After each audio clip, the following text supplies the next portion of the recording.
Divide করেছে দাওয়াত তাবলীগকে, এইটা বিদেশি শক্তি এবং ইসলাম বিদেশি শক্তি। এই শক্তি কিভাবে সুকৌশলে করেছে, সাথে হাতেই নিয়ে দাওয়াত তাবলীগের ভিতরে তার মানহাজ নীতি পরিবর্তন করেছে। 100 বছর যে নীতিতে দাওয়াত তাবলীগ চলে আসছে তার পরিবর্তন ঘটিয়ে নতুন নিয়ম কানুন চালু করেছে।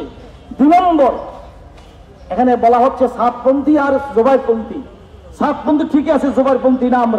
আমরা হলো বিশ্ব ওলামা সুরাপন্থী। সুরা দাওয়াত তাবলীগ সুরার মাধ্যমে চলছে, সুরাপন্থী।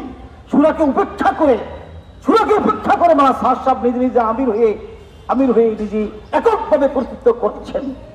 আমরা বলছি ভারতের প্রত্যেক ভারতে থাকো, কিন্তু অতিভক্তি চোরের লক্ষণ।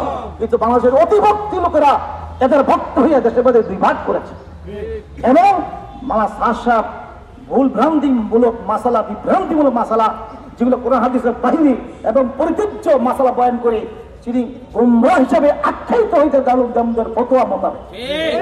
গত কয়েকদিন আগে আমরা বসেছিলাম, তারা বলছেন এই আকীদা যারা পোষণ করে তারা গোমরাহ, তারা একমত। আমরা ডিসি মহোদয়ের কাছে বলেছিলাম রাষ্ট্রীয়ভাবে সাত বলছেন কিনা, যদি প্রমাণিত হয়ে যায় তাহলে সাত গোমরাহ রাষ্ট্রীয়ভাবে প্রমাণিত হয়ে যাবে, তাদের কোনো কার্যক্রম চলতে দেওয়া হবে না। আমরা প্রস্তাব দিয়েছি রাষ্ট্রীয়ভাবে দায়িত্ব গ্রহণ করো, আমরা প্রমাণ করাবো সাত এই কথাগুলা বলেছে।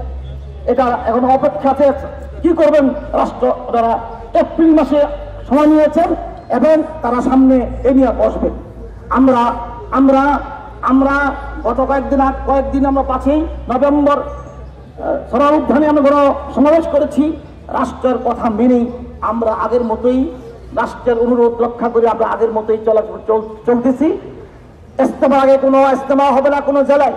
স্বরাষ্ট্র মন্ত্রকের এই কথা নির্দেশ আসার পরেও আজ ডিসি সাহেবের কথা স্বীকার করেছেন, এরপরও কোন সাহসে তারা ইজতেমা করতে চাচ্ছে। আমরা প্রশাসনের কাছে এখন স্পষ্ট বলে যাচ্ছি, আজ রাত 8টা পর্যন্ত সময় দিলাম। 8টা পর্যন্ত আর ইজতেমা বন্ধ না হয়, ফজরের পর থেকে নারায়ণগঞ্জের 9টা সব ফজরের পয়েন্ট থেকে একসাথে লঞ্চ করা হবে এবং জোহর নামাজের জুমার নামাজ ওখানে আদায় করবো ইনশাআল্লাহ। আমরা এই কথা বলে আজকে এই কর্মসূচি আজকে এখন আমরা সবাই কর্মসূচি আমরা যাবো 9টা পয়েন্টে আমরা চক্রতরি করবো। আগামীকাল সকাল ফজরের পর 8টা যদি বন্ধ না হয়, রাত 8টা যদি তাদের রাস্তা বন্ধ না হয়, ফজরের পর থেকে লঞ্চ শুরু হবে ইনশাআল্লাহ। শুধু 2,500 শুধু আমাদের এই 9 পয়েন্টে নয়, 2,500 চতুর্দিক থেকে আবার নারায়ণগঞ্জের সমস্ত হবে ইনশাআল্লাহ। আমরা আর কথা বলতে চাই না, আমাদের প্রতি দল এখানে থাকবেন, প্রধান ডিসি মহোদয়ের সাথে আরো কথা বলবেন। আমরা একটা প্রতি দল নিয়ে আমরা ব্যস্ত আছি, এখন আমরা বিদায় নিচ্ছি। আমরা